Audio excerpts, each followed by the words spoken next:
Hello student, welcome back to the channel. बच्चों, आज के टॉपिक में मैं डिस्कस करूंगा हायर ऑर्डर थिंकिंग स्किल्स पर questions based on provision and reserve. तो बच्चों, स्टार्ट करने से पहले मैं बता दूं, मैं करा रहा हूं class 11th accounts chapter number 16 TS Grewal की बुक में फॉलो कर रहा हूं, जिसका एडिशन 2023-24 का है। बच्चों, चैप्टर प्रोविजन एंड रिजर्व पे बेस्ड है। मैं ऑलरेडी कुछ क्वेश्चंस करा चुका हूं। मैं यहां पर हायर ऑर्डर थिंकिंग स्किल्स, जो बच्चों आपकी थिंकिंग स्किल्स को इंप्रूव करता है, आप समझने में इसको सक्षम हो जाते हैं कि क्या होता है प्रोविजन, क्या होता है रिजर्व, रिजर्व के टाइप, प्रोविजन के टाइप, लायबिलिटी, आप अंतर करना, डिफरेंशिएट करना और उसको अच्छे से पहचानने लग जाते हैं। तो इसलिए मेरा फोकस यही है कि बच्चों आप ये शॉर्ट आंसर टाइप क्वेश्चंस बड़े अच्छे से, बड़े इजीली, अंडरस्टैंडिंग के साथ अटेम्प्ट कर पाए, क्योंकि आगे इन्हीं पे क्वेश्चंस बेस्ड होते हैं। तो आपको कंफ्यूजन ना रह जाए कि लायबिलिटी, प्रोविजन एंड रिजर्व क्या होते हैं, उनके टाइप्स क्या है, वो कैसे ट्रीटमेंट होता है बैलेंस शीट में, प्रॉफिट एंड लॉस में, आपको कोई भी कंफ्यूजन ना रहे। तो बच्चों, यहां पर मैं क्वेश्चन नंबर 5 लेके आया हूं based on higher order thinking skill, जिसको HOTS बोलते हैं। बिल्कुल शॉर्ट आंसर टाइप है।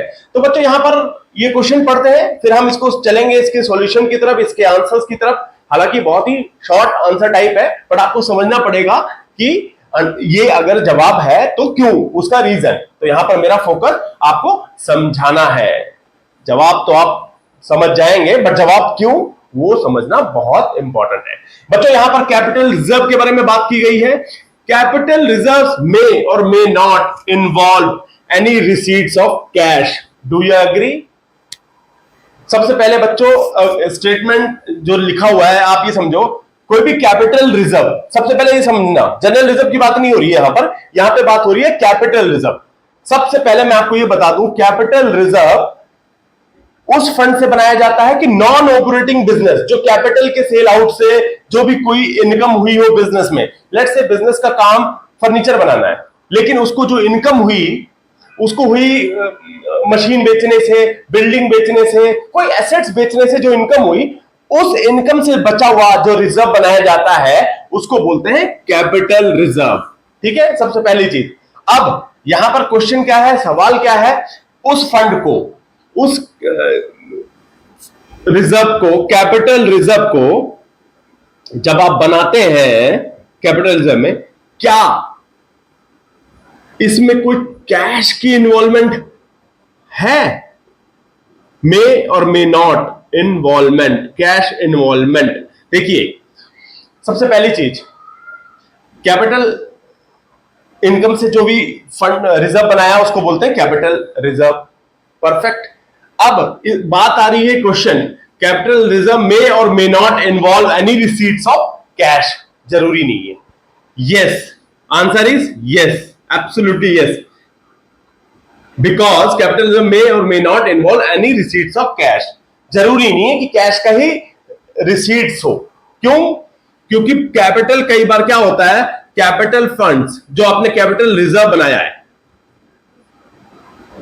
कोई मशीनरी आपने, एक पुरानी मशीनरी बेची, एक नई खरीद ली, ओल्ड सेल करी,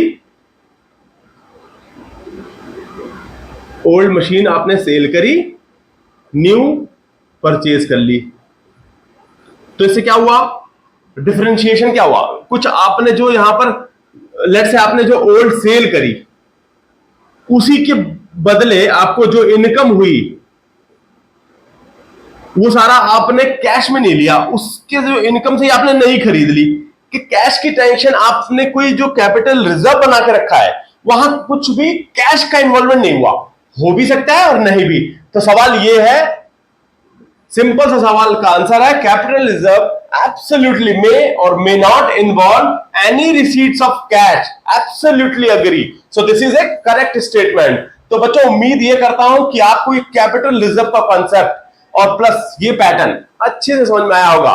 please like, share and subscribe. Thank you, thanks for watching.